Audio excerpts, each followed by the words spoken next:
My name is Antonia Solis. Josh Shipp once said, "Every kid is one caring adult away from being a success story." I personally have always had a passion for the youth, especially the fact that I have younger siblings. Did you know that 1 in 9 American youth are neither enrolled in school nor employed, which means that this can expose youth to risk of poverty at home and violence within their communities?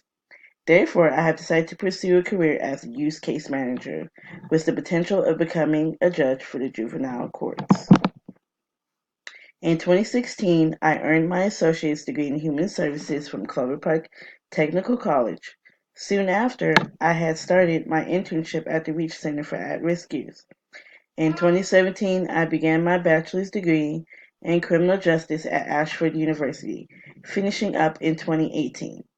I am still employed at the Reach Center.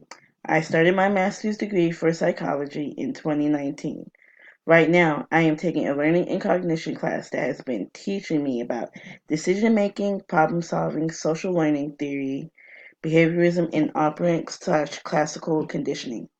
With this knowledge and experience with youth, I believe I would be an asset to any outreach program, and I can make a difference in a young teen's life. Thank you for watching my presentation.